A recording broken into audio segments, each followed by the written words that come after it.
Un día antes del cumpleaños de mi hijo, me miró directamente a los ojos y me dijo que el mejor regalo que podría darle sería mi muerte. Al día siguiente, cancelé la hipoteca de la casa que estaba a mi nombre, vacié nuestra cuenta conjunta y desaparecí de su vida para siempre.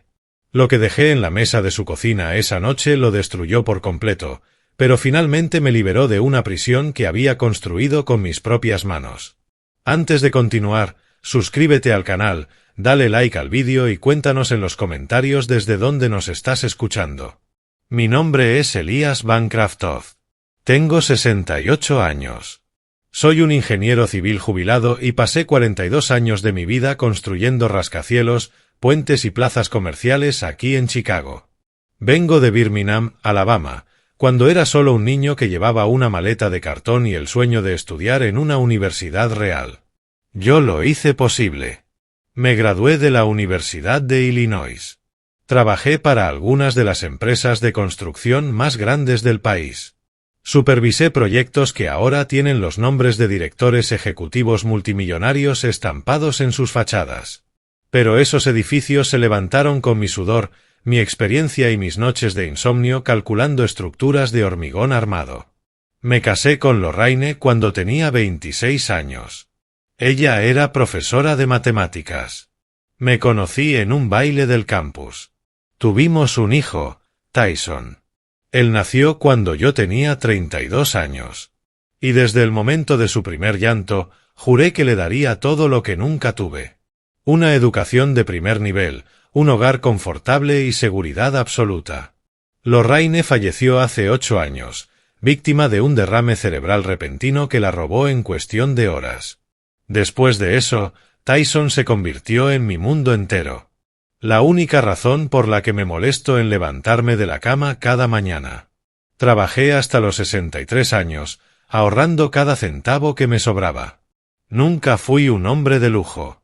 Mi coche era un Chevy Impala 2008 que cruzaba la ciudad de un lado a otro sin una sola queja. Mi ropa era sencilla, mis comidas eran caseras y cada centavo extra que ganaba iba directamente al futuro de mi hijo. Pagué su título universitario en Administración de Empresas. Yo le proporcioné el pago inicial para su apartamento cuando él quiso mudarse. Fui CEO firmante de préstamos que él nunca habría tenido el crédito para conseguir por su cuenta. Creí que estaba siendo un buen padre. Pensé que estaba construyendo una base sólida para su vida. Pero la verdad que comprendí demasiado tarde, fue que estaba criando a un hombre que aprendió a verme no como un padre, sino como un cajero automático, un patrocinador, alguien que existía solo para resolver sus problemas y abrir una billetera. Fue un día de septiembre, exactamente 24 horas antes del cumpleaños número 36 de Tyson, cuando todo se vino abajo. Había comprado una botella de buen vino tinto importado, de esos que se guardan para ocasiones especiales, y decidí pasar por su apartamento para entregársela en persona. Quería ver a mi hijo, abrazarlo y decirle lo orgullosa que estaba. Quería sentir que todavía éramos una familia. Cuando abrió la puerta y me vio allí de pie, con esa botella envuelta para regalo y una sonrisa en mi cara, su expresión era de puro enojo, como si yo fuera un vendedor telefónico persistente. Pero entré de todos modos, porque un padre no debería necesitar una invitación para visitar a su hijo. O eso pensé. Y allí, en esa sala llena de aparatos electrónicos caros y muebles nuevos que ni siquiera sabía que había comprado, mi hijo me clavó un cuchillo en el pecho. No uno de metal, sino uno hecho de palabras. Nací en 1957 en un barrio obrero de Birmingham. Mi padre, el señor Jawan Bancraftov, era maquinista en una fábrica de acero y todas las noches volvía a casa con las manos manchadas de grasa y los hombros cansados. Mi madre, la señora Carmen, era costurera y lavaba ropa y arreglaba vestidos de fiesta para las damas adineradas del otro lado de la ciudad. Y éramos pobres, pero nunca pasamos hambre. Teníamos nuestra dignidad. Crecí viendo a mi padre arreglar cosas. Tenía un don con las herramientas y una paciencia infinita para entender cómo funcionaban las cosas. De él heredé la curiosidad por las estructuras, por entender cómo las cosas se mantienen en pie, cómo se distribuye el peso y cómo una pieza encaja dentro de otra. O cuando tenía unos 12 años, me llevó a ver un nuevo edificio de oficinas que se estaba construyendo en el centro de la ciudad. Me quedé hipnotizado viendo a aquellos hombres caminar sobre vigas de acero, calculando distancias, levantando muros de la nada. Volví a casa y le dije a mi madre: «Voy a ser ingeniero». Ella se rió, pero no fue una risa que me desanimó. Ella rió con orgullo y esperanza. Y ella me dijo: «Entonces estudia, hijo. Estudia mucho porque eso es lo único que nadie te puede quitar jamás». Y yo estudiaba. Estudiaba como un poseso. Me despertaba a las 5 de la mañana para repasar mis apuntes antes de ir a la escuela. Por la noche, después de ayudar a mi padre en el taller improvisado del patio trasero, me quedaba despierto hasta tarde resolviendo problemas de física y cálculo a la luz de una sola lámpara porque la luz en nuestro barrio era débil y se cortaba constantemente. Entré a la universidad en 1976, cuando tenía 19 años. Mis padres vendieron la máquina de coser de mi madre solo para ayudarme con mis gastos en Chicago. Nunca olvidaré ese sacrificio. Llegué a la ciudad con esa maleta de cartón que mencioné, una muda de ropa y $200 en el bolsillo. Vivía en una pensión en la zona sur, compartiendo habitación con otros 3 chicos del sur, todos intentando triunfar en la gran ciudad. Trabajaba como asistente en una firma de contabilidad de día y estudiaba de noche. Esos 5 años fueron duros, pero fueron los años que me moldearon. Aprendí que nada cae del cielo, que el éxito es sudor, es perseverancia, es levantarse a la mañana siguiente, incluso cuando el cuerpo pide descanso a gritos. Me gradué en 1981. Empecé en una constructora mediana, elaborando presupuestos y supervisando obras pequeñas. Mi primer proyecto fue la renovación de un almacén en Neabville. Recuerdo el olor a cemento fresco hasta el día de hoy, el rugido de las hormigoneras, la sensación de ver cómo algo tomaba forma a partir de mis propios cálculos. Era mágico. En 2 años ya coordinaba equipos. En 5 supervisaba grandes obras. Trabajé en rascacielos en el Loop, edificios comerciales en la Magnificent Mile y pasos elevados que aún soportan el peso de esta enorme ciudad. Mi rutina era agotadora. Me despertaba a las 5:30, tomaba un café rápido y tomaba el tren a las obras. Pasaba todo el día en la tierra y el viento, revisando estructuras, resolviendo problemas, negociando con proveedores y guiando a los equipos. Llegaba a casa después de las 7 de la tarde, cubierto de polvo y polvillo de hormigón, pero estaba satisfecho. Era un trabajo honesto. Cada edificio que ayudé a construir era prueba de que el hijo del maquinista había alcanzado la grandeza. Fue en un baile de la Universidad de Illinois en 1983 que conocí a Lorraine. Acababa de graduarse en matemáticas y daba clases en una escuela secundaria pública. Era hermosa, sencilla y natural. Tenía una sonrisa amplia y una risa sonora que llenaba cualquier habitación. Hablamos toda la noche. Me contó los desafíos de enseñar en el centro de la ciudad. Le hablé del caos de las obras. 3 meses después, le pedí que fuera mi novia.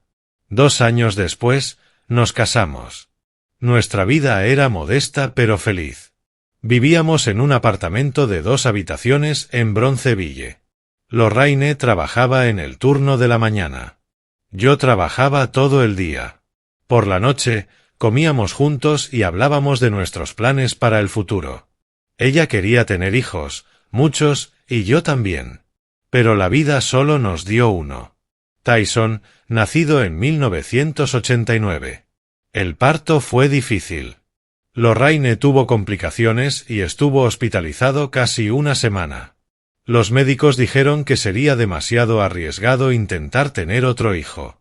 Así que pusimos todo nuestro amor y energía en ese niño de ojos grandes y llanto fuerte. Tyson se convirtió en nuestro mundo. Trabajé el doble para brindarle consuelo. Compré nuestra primera casa cuando tenía 5 años, una casa de 3 habitaciones en el mismo barrio, pero esta vez era nuestra. Lo inscribí en las mejores escuelas que pude pagar. Lorraine dejó su trabajo de tiempo completo para dedicarse a él durante sus primeros años. Más tarde, Volvió a trabajar a tiempo parcial, pero Tyson siempre fue la prioridad. Los sacrificios fueron muchos, pero los hice con gusto. Recuerdo un año, cuando Tyson debía tener unos 12 años y quería desesperadamente una consola de videojuegos nueva. Era caro, casi un mes entero de salario para mí. Acepté un proyecto extra los fines de semana, supervisar la renovación de un club.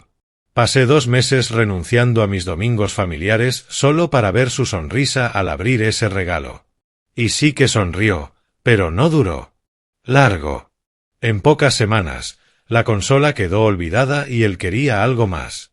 Cuando Tyson llegó a la adolescencia, empezaron a aparecer las primeras señales de que algo andaba mal. Era exigente e impaciente. Quería zapatillas de diseñador, ropa cara e ir a fiestas en lugares que yo ni siquiera habría soñado con visitar a su edad. Lorraine intentaba equilibrarlo. Decía que teníamos que enseñarle límites, pero yo siempre cedía.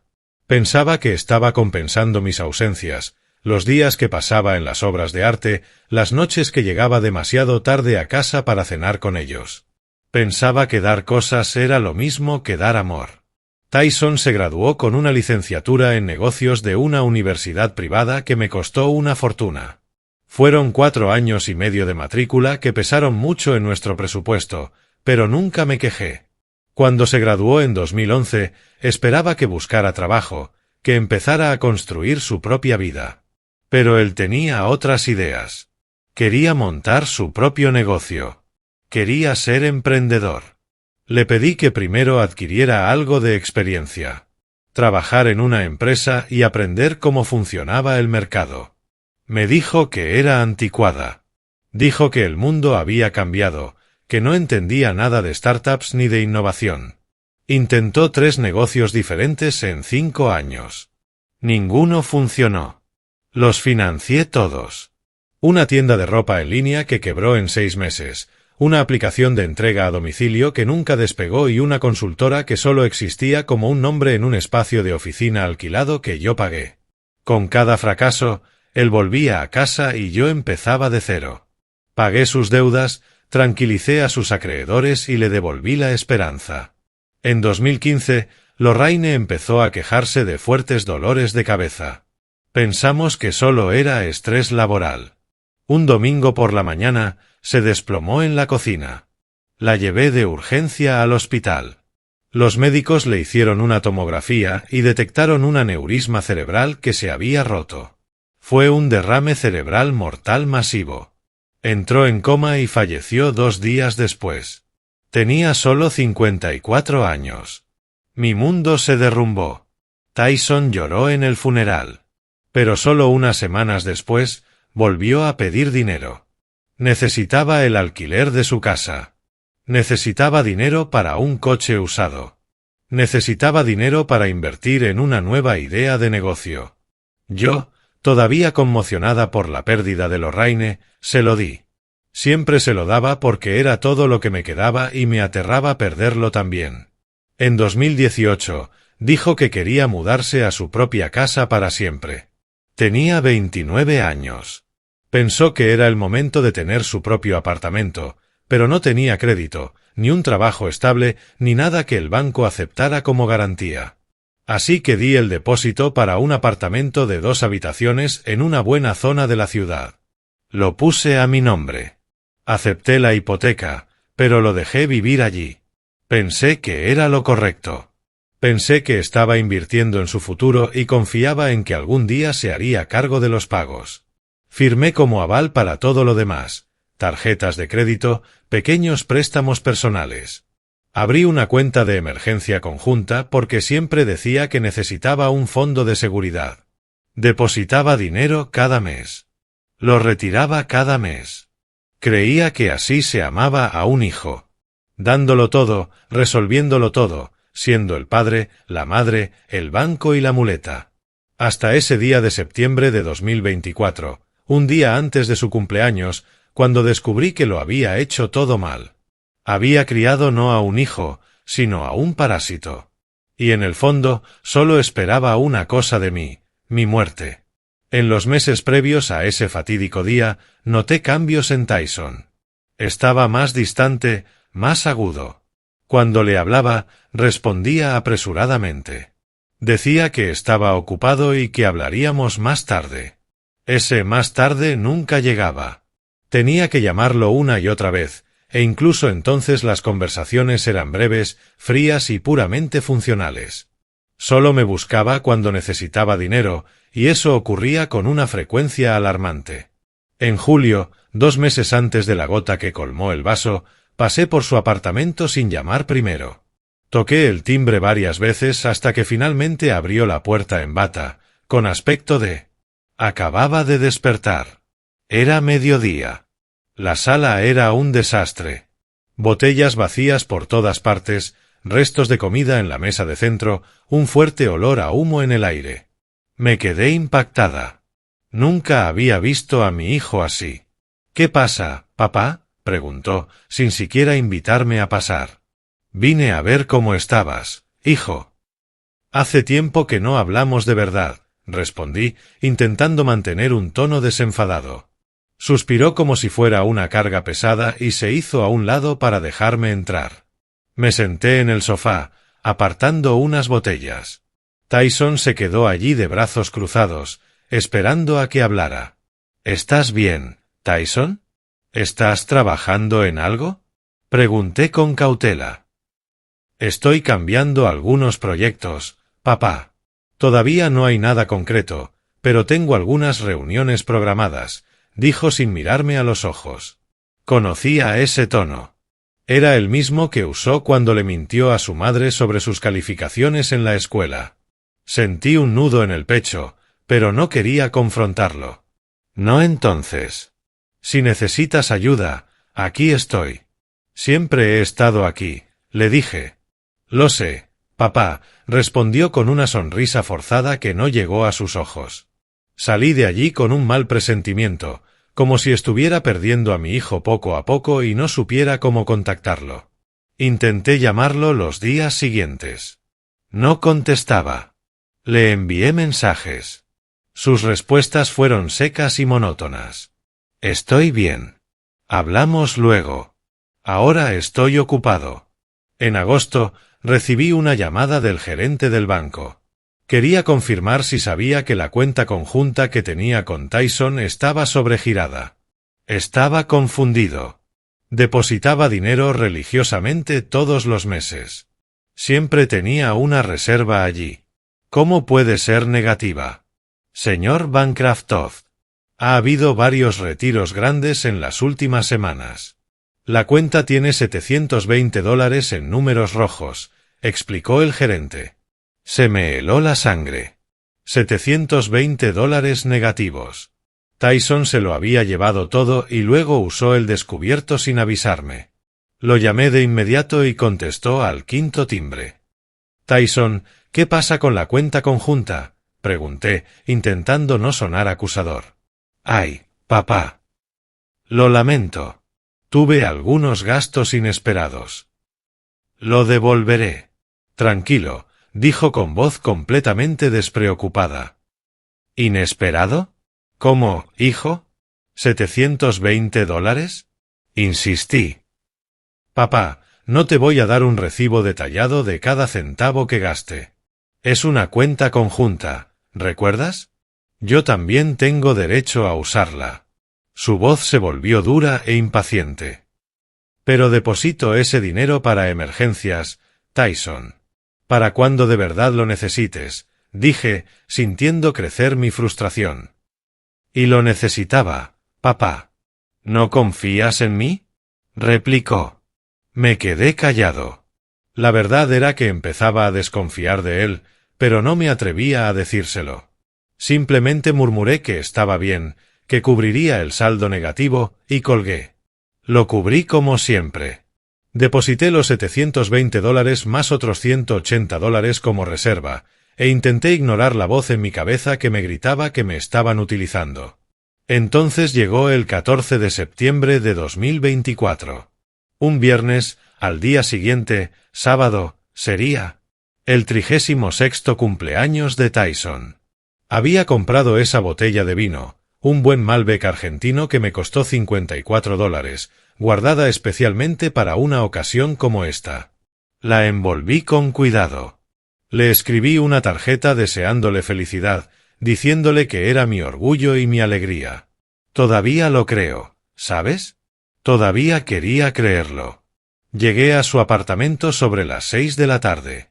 Toqué el timbre. Tardó mucho en responder.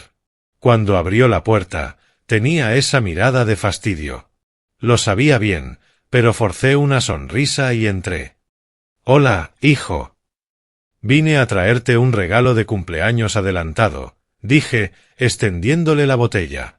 La tomó sin entusiasmo, la miró y la dejó sobre la mesa. «Gracias, papá», dijo, sin emoción alguna. Miré alrededor de la sala. Había un televisor enorme, de al menos 70 pulgadas, que no estaba allí la última vez que lo visité. Un potente sistema de sonido en las esquinas, un sofá de cuero nuevo, una mesa de comedor de cristal con sillas tapizadas, todo caro, todo nuevo. Se me revolvió el estómago. ¿Compraste muebles nuevos?, pregunté, intentando sonar despreocupado. Sí. Necesitaba renovar el lugar, respondió, mirando su teléfono sin prestarme atención. ¿Con qué dinero, Tyson? La pregunta salió sin que pudiera contenerme. Levantó la vista del teléfono y me miró con expresión de pura irritación. «Eso no es asunto tuyo, papá», dijo bruscamente. «Es asunto mío si usas la tarjeta de crédito que firmé como avalos y cuentas con el dinero de la cuenta conjunta que mantengo», respondí, sintiendo que mi ira empezaba a hervir. Tyson soltó una breve y sarcástica carcajada. «Ah, aquí vamos. La misma historia de siempre. Yo pago esto. Yo mantengo aquello. ¿No te cansas de echarme en cara todo lo que haces?», dijo, alzando la voz. «No te estoy echando nada en cara, Tyson. Solo quiero entender», dije, alzando la voz. «¿Entender qué, papá? Que estoy cansado de vivir como un campesino. Que yo también merezco cosas buenas», gritó. «¿Campesino? Tyson, vives en un apartamento que yo pagué. Tú conduce un coche que yo di la entrada. Tienes una cuenta bancaria que mantengo llena. ¿Qué clase de vida de campesino es esa?». Exploté. Toda la frustración acumulada salió a la luz de golpe. Dio un paso hacia mí, con la cara roja. «¿Y sabes por qué haces todo eso, papá? Porque te sientes culpable. Culpable por no estar nunca presente, por elegir las obras, los clientes y los proyectos por encima de tu familia. Compras mi amor porque no sabes ganártelo de otra manera». Sus palabras eran puñales.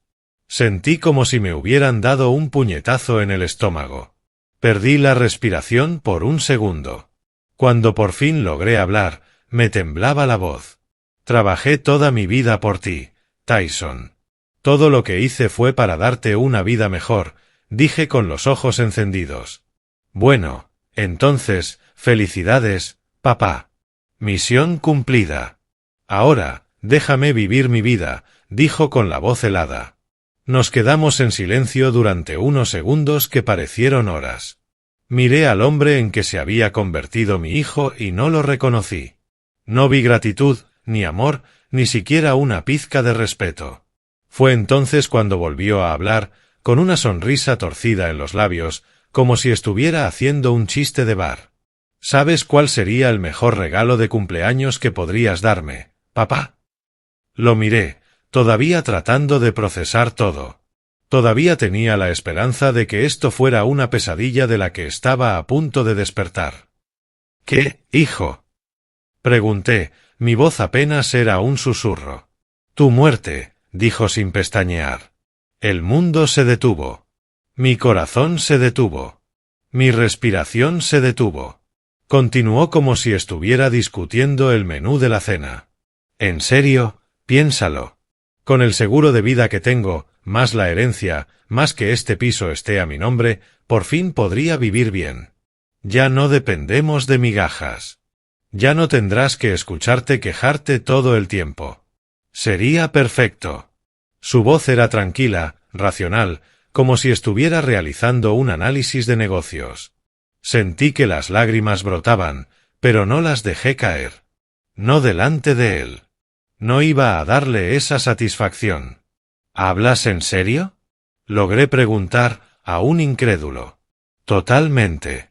No estoy deseando tu muerte de una manera mala, como si quisiera que mañana te atropellara un autobús, pero no lo sé. Si esto ocurriera naturalmente pronto, sería conveniente para todos. Ya no tendrías que cargar con el peso de sostenerme, y por fin sería libre. Se encogió de hombros como si hubiera dicho lo más normal del mundo. Todo mi cuerpo se estremeció de rabia, de tristeza, de un dolor tan profundo que ni siquiera sabía que existía. Miré a este hombre, a este desconocido que una vez fue mi bebé, a quien había mecido en brazos, a quien le había enseñado a montar en bicicleta, con quien me había quedado despierta en mitad de la noche cuando tenía fiebre y no sentí nada más.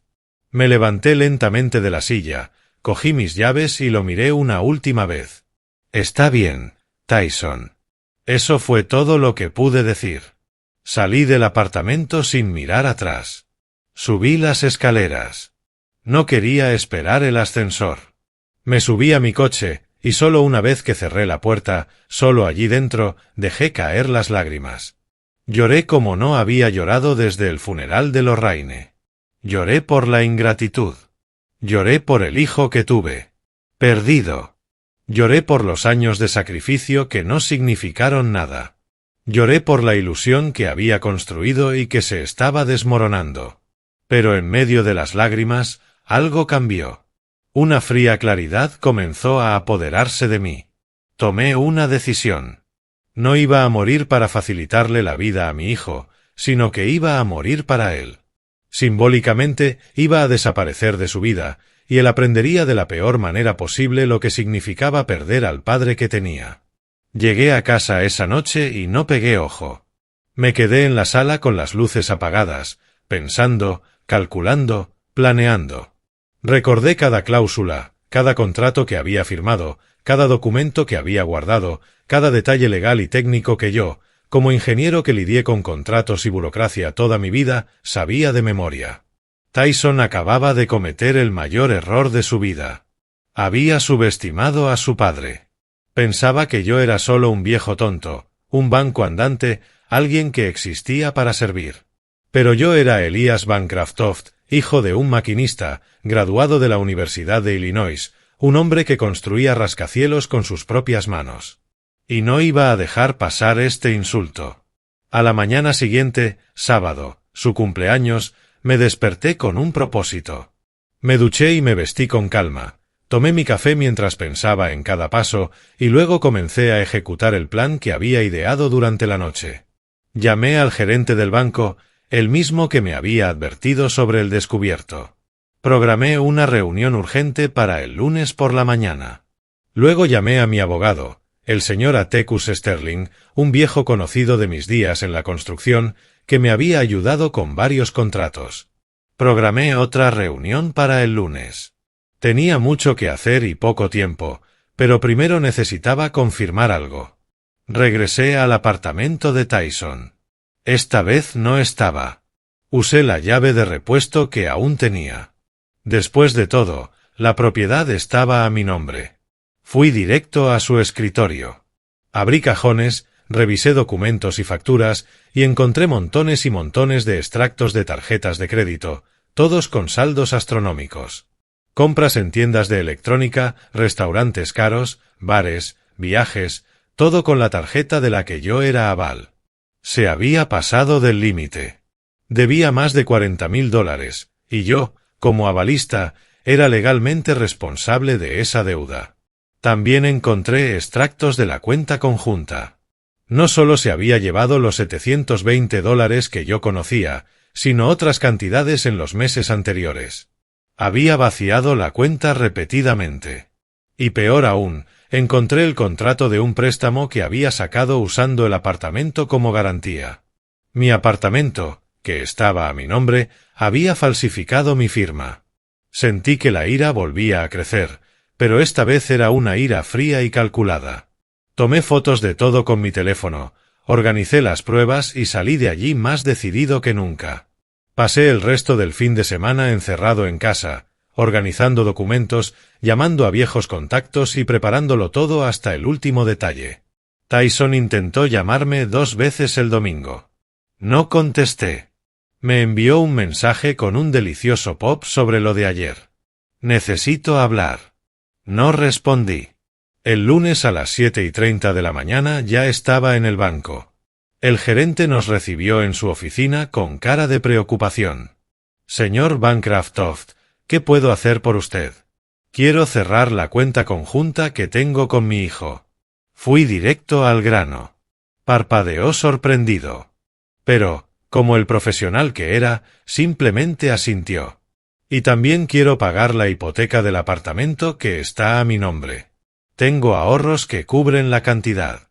¿Puede usted gestionarlo? Sí, puedo, señor. Pero puedo preguntar el motivo de esta decisión, se aventuró a decir. Razones personales, respondí, y no dije nada más. En 2 horas, todo estaba resuelto. La cuenta conjunta estaba cerrada y la hipoteca pagada. El apartamento, que legalmente siempre había sido mío, ahora estaba libre de deudas y completamente a mi nombre, sin ninguna relación con Tyson. Desde el banco, fui directo a la oficina del señor Sterling. Atticus me saludó con un cálido apretón de manos. Alias, ha pasado mucho tiempo. Siéntate y dime qué te trae por aquí, dijo con cariño. Le conté todo, cada detalle. Las palabras de Tyson, las deudas, la firma falsificada, todo. Atticus se puso serio mientras hablaba. Elías, lo que hizo tu hijo falsificando tu firma en un contrato de préstamo. Eso es un delito. Podrías presentar cargos, dijo con gravedad. No quiero presentar cargos. Quiero sacarlo de mi vida y de mi herencia. ¿Es posible? Pregunté. Atticus pensó un momento y asintió. Sí, puedes desheredarlo basándote en las pruebas que tienes. Grave ingratitud, abuso verbal y el uso no autorizado de tus bienes. Un juez lo confirmaría. Yo redactaré los documentos. ¿Cuánto tardaré? 2 días en redactarlos y aproximadamente 1 semana en registrarlos y hacerlos oficiales, respondió.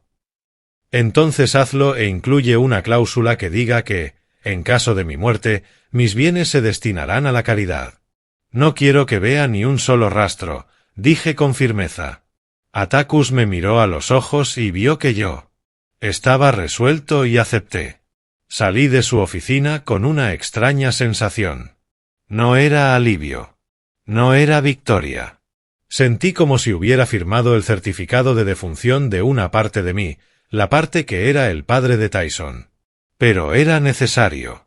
Era justicia.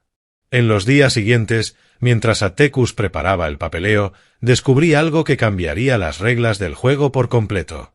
Algo que ni siquiera buscaba, pero que el destino me dio. Era miércoles. Había ido a una panadería cerca de mi antiguo barrio, una que frecuentaba desde hacía años, donde conocía a todo el mundo. Estaba tomando un café cuando el señor Gable, un albañil jubilado que había trabajado conmigo en varias obras, se sentó a mi mesa. ¿Cómo estás, Elías? ¿Cuánto tiempo sin verte?, dijo, estrechándome la mano con firmeza. ¿Gable? Bien, amigo, respondí, sinceramente feliz de ver una cara amiga. Hablamos de la vida, de los viejos tiempos en el trabajo y de la jubilación hasta que mencionó algo sin comprender el peso de sus palabras. Ah, Elías, vi a tu hijo el otro día, ese tal Tyson. Estaba en un asador elegante del centro con un montón de gente gastando a lo grande, por lo que parecía. Se rió sin malicia. Mi corazón se aceleró. ¿Cuándo fue eso, Gable? Pregunté, intentando mantener un tono informal. Hace unas 3 semanas, más o menos, pasaba por allí y lo vi por la ventana. Me sorprendió porque ese lugar es caro. Pero pensé que al hijo de Elías le iría bien. 3 semanas atrás.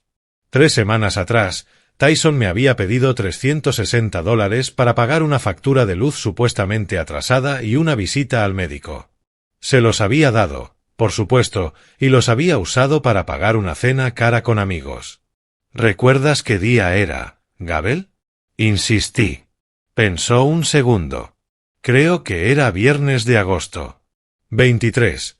Lo recuerdo porque era el cumpleaños de mi nieta, exactamente una semana después de que me pidiera el dinero. Sentí que la indignación crecía, pero le di las gracias a Gabel y me fui con una idea en la cabeza. Fui a casa y llamé a Atticus Sterling. Atticus, necesito un investigador privado, alguien discreto y profesional. ¿Para qué, Elías? Preguntó con curiosidad. Necesito pruebas. Fotos, pruebas de cómo mi hijo gasta el dinero que me presta con engaños, le expliqué. Atticus guardó silencio un momento. Tengo un contacto, un excelente profesional. Te paso su número. Al día siguiente, estaba en una cafetería con un investigador privado, un hombre de unos 50 años llamado Julian Thorne. Le expliqué la situación. Le mostré los mensajes donde Tyson pedía dinero, alegando emergencias médicas y facturas impagadas. Le pedí que siguiera a mi hijo durante una semana y lo documentara todo. Quiero saber a dónde va, con quién está y cuánto gasta. Necesito fotos. Vídeos y recibos, le dije. Julian asintió con profesionalismo. Serán $540 por el trabajo de la semana. ¿Puedes empezar hoy? Respondí sin dudarlo. Fue la mejor decisión que tomé. En 5 días, Julian me entregó un expediente completo. Fotos de Tyson en bares de lujo, restaurantes y clubes sofisticados, vídeos del comprando ropa de diseñador y pagando la cuenta de las rondas de bebidas para sus amigos, llegando en Ubers de lujo a lugares que cuestan una matrícula universitaria solo para entrar. Todo mientras me decía que estaba pasando apuros y necesitaba ayuda con los gastos básicos. Pero la guinda del pastel fue algo más. Julian había logrado grabar una conversación entre Tyson y un amigo en un bar a distancia. La calidad del audio no era perfecta, pero se le escuchaba con claridad. Tío, mi viejo es una mina de oro. Le digo que estoy pasando apuros y suelta el dinero al instante. Ni siquiera hace preguntas. La voz de Tyson riendo. ¿En serio? ¿No sospecha nada? Preguntó el amigo. No sospecha nada. Cosa. Está viejo, se está volviendo un poco obsceno. Y se siente culpable porque trabajó mucho cuando yo era niño. Le saco todo el provecho. Cuanto más drama armo, más da, respondió Tyson entre carcajadas. Cuando escuché eso, algo se rompió dentro de mí para siempre. Ya no era rabia. Era una decepción tan profunda, tan absoluta que ni siquiera me dolía. Era solo nada, un vacío. Tomé todo el material que me dio Julian, lo añadí a los momentos malos que ya tenía y se lo llevé todo a Atticus. Lo analizó y negó con la cabeza en señal de desaprobación. Elías, con esto no solo puedes desheredar a tu hijo, sino que también podrías demandarlo por fraude, falsificación y malversación de fondos. Este joven necesita una lección severa, dijo Atticus, indignado. No quiero demandarlo. No quiero ver a mi hijo en la cárcel. Pero quiero que sienta el peso de las consecuencias, respondí. Entonces, hagámoslo. Esto. Atticus abrió una carpeta en su escritorio. Hoy finalizo la desheredación. Firmas ante notario mañana y haremos una cosa más. Voy a notificar oficialmente a todos los prestamistas que cancelas tu condición de codeudor en todos los contratos que firmaste por él. Las deudas siguen existiendo, pero ahora son solo su problema. ¿Puedes hacerlo? Pregunté. Sí, alegaré la falsificación y la mala fe probadas. Ningún juez lo cuestionará, garantizó. El viernes, una semana y un día después de ese fatídico cumpleaños, todo estaba listo. La desheredación se firmó y registró, se enviaron los avisos de cancelación, se cerró la cuenta conjunta y el apartamento estaba completamente pagado y a mi nombre sin vínculo legal con Tyson. Solo faltaba una cosa. La carta. Me senté a la mesa de la cocina, tomé bolígrafo y papel y escribí a mano. No fue larga. No tenía por qué serlo. Fue clara, directa y definitiva. Tyson, dijiste que el mejor regalo de cumpleaños sería mi muerte. He decidido concederte parcialmente tu deseo. A partir de hoy, estoy muerto para ti simbólica, legal y permanentemente. El apartamento donde vives está pagado y permanece a mi nombre. Tienes 30 días para desocuparlo. No tiene sentido llevarlo a juicio. Todas las cláusulas me favorecen. La cuenta conjunta ha sido cerrada. Ya no existe. Mi estatus de casino en tus contratos ha sido cancelado. Las deudas que acumulaste ahora son tuyas y solo tuyas. Las empresas ya han sido notificadas y comenzarán a cobrarte directamente. Has sido desheredado oficial y legalmente. Cuando fallezca, y espero que tarde mucho, no recibirás ni una sola muestra. Mis bienes serán donados a organizaciones benéficas que, a diferencia de ti, hacen algo bueno en este mundo. Pensaste que era viejo, pretencioso y fácil de manipular. Pensaste que mi muerte sería conveniente, que te resolvería la vida. Olvidaste que soy ingeniero, que pasé mi vida leyendo contratos, entendiendo leyes y construyendo estructuras sólidas. Desmantelé tu pequeña vida de mentiras con la misma precisión con la que diseñaba un edificio. No me busques. No llames. No te presentes. A efectos legales y personales, has dejado de ser mi hijo. Firmado, Elías Bancraftoft, el hombre al que llamabas papá. Doblé la carta con cuidado. La metí en un sobre junto con 3 copias. Una de la desheredación, otra del título de propiedad del apartamento y otra de la cancelación del aval. Esa tarde fui al apartamento. Usé mi llave por última vez. Tyson no estaba. Dejé el sobre en el centro de la mesa del salón, imposible de perder, y junto a él dejé mi llave. Esa sería la última vez que entraría allí. Salí y cerré la puerta. Sentí como si hubiera cerrado un capítulo entero de mi vida. Doloroso, necesario y liberador. Pasé ese fin de semana empacando mis cosas. Llamé a una inmobiliaria y puse mi casa a la venta. Empecé a buscar pequeños pueblos costeros, lugares tranquilos y asequibles donde pudiera vivir en paz con mi pensión. No quería nada más que ver con Chicago, con esa vida o con esos recuerdos. Era lunes cuando mi teléfono explotó. Eran las 8 de la mañana cuando empezó la llamada. Tyson 1 vez, 2 veces, 10, 20 veces. No contesté ni una sola. Luego vinieron los mensajes. Cientos de ellos. Papá, por favor, contesta. Necesitamos hablar. No puedes hacerme esto. Estaré en la calle. Papá, contéstame. Estás bromeando, ¿verdad? Esto es ilegal. Te demandaré. Dame al menos un poco de tiempo para organizarme. Papá, por favor. Soy tu hijo. Bloqueé el número, pero empezó a llamar desde otros teléfonos, probablemente amigos. Los bloqueé a todos. Intentó enviarme un correo electrónico. Los marqué como spam. Se presentó en el edificio donde vivía. El portero, siguiendo mis instrucciones, no lo dejó subir. 2 días después, recibí una llamada de Atticus. Elías, tu hijo, contrató a un abogado. Alegan abandono emocional. Quieren anular la desheredación. ¿Pueden? Pregunté con calma. No. Tenemos demasiadas pruebas. Su declaración sobre desear tu muerte, la prueba de mala fe, los documentos falsificados. Ningún juez le dará la razón. Pero prepárate porque el proceso podría ser emocionalmente agotador. Atticus advirtió. Déjalo estar. Estoy listo. Respondí, y lo estaba porque, por primera vez en décadas, había hecho algo por mí mismo. Me había puesto a mí mismo en primer lugar. Había elegido mi dignidad por encima de la ilusión de ser un buen padre para alguien que no la merecía. Las semanas siguientes fueron un torbellino. Tyson lo intentó todo. Amenazó.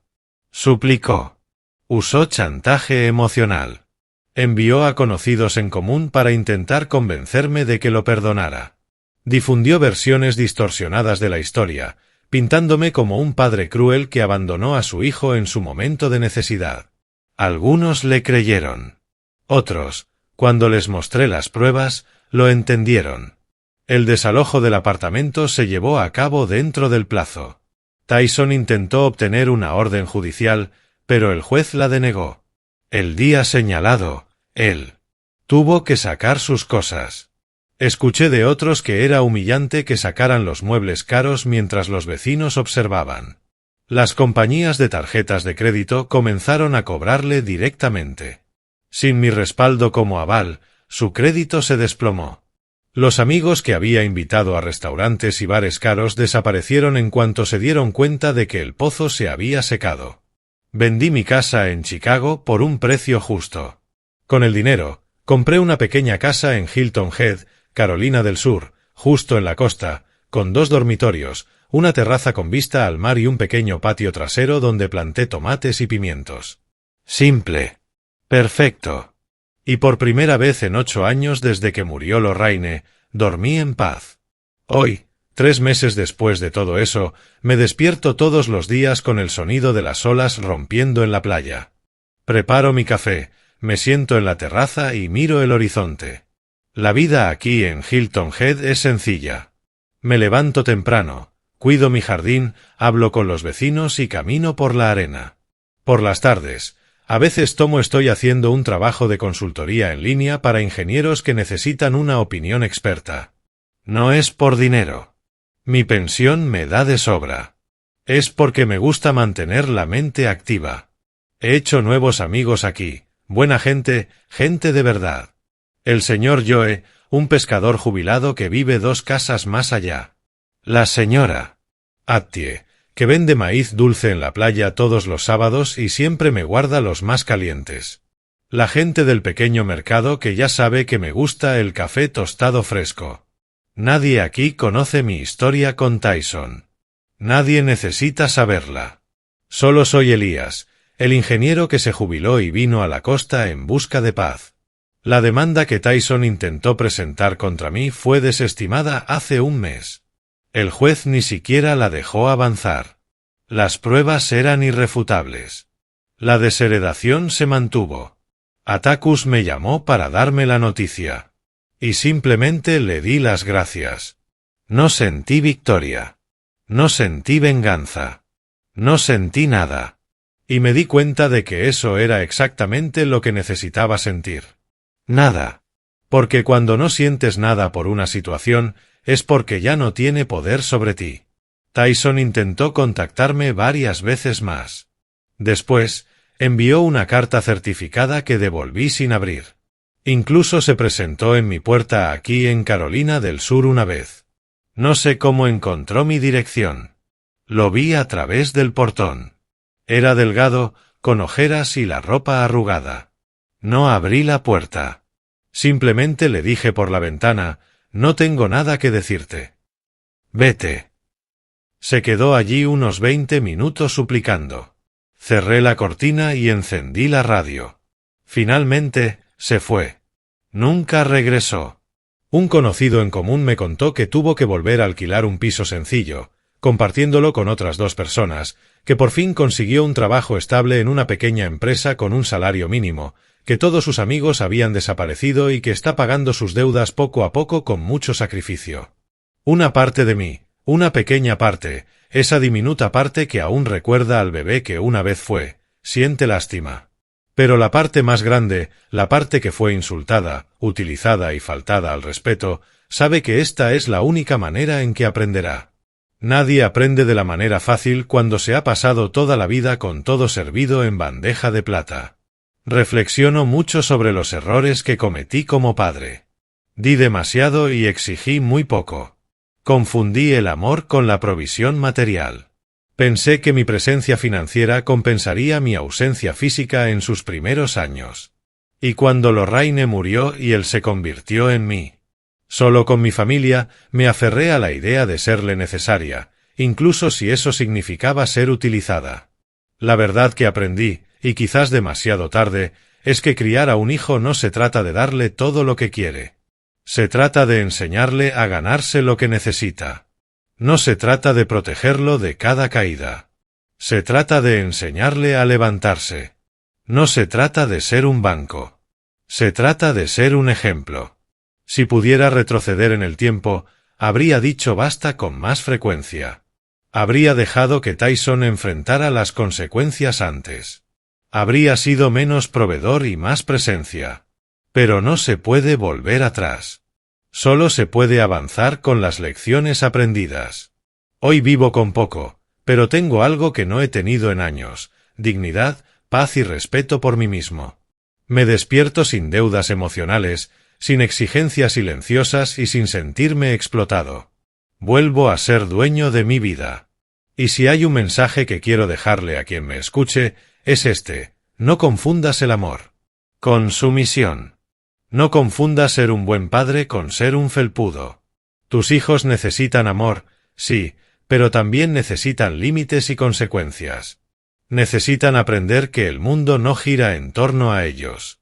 Y si un día, Dios no lo quiera, tu hijo o hija te mira y desea tu muerte a cambio de una herencia, debes saber que tienes todo el derecho a alejarte, porque una familia que no te respeta no merece tu presencia y la sangre no justifica el maltrato. Elegí mi paz y fue la mejor decisión que tomé. Gracias de corazón por escuchar mi historia. Si esto te conmovió de alguna manera, por favor, cuida tu corazón y recuerda que nunca es tarde para empezar de nuevo. Me alegra mucho que estés aquí y que haya podido compartir mi historia contigo. Si te gustó, demuéstramelo dándole a me gusta al vídeo y suscribiéndote a mi canal. Veamos cuántos somos. Escribe en los comentarios desde qué ciudad lo estás viendo y qué hora es. Tengo mucha curiosidad por saber desde dónde nos sintonizan todas ustedes, gente maravillosa. Si quieres apoyar, si me das un extra, también puedes enviar una pequeña donación. Comparto nuevas historias de vida contigo todos los días. Y ahora, 2 de mis historias más populares aparecerán en la pantalla para que puedas elegir qué ver.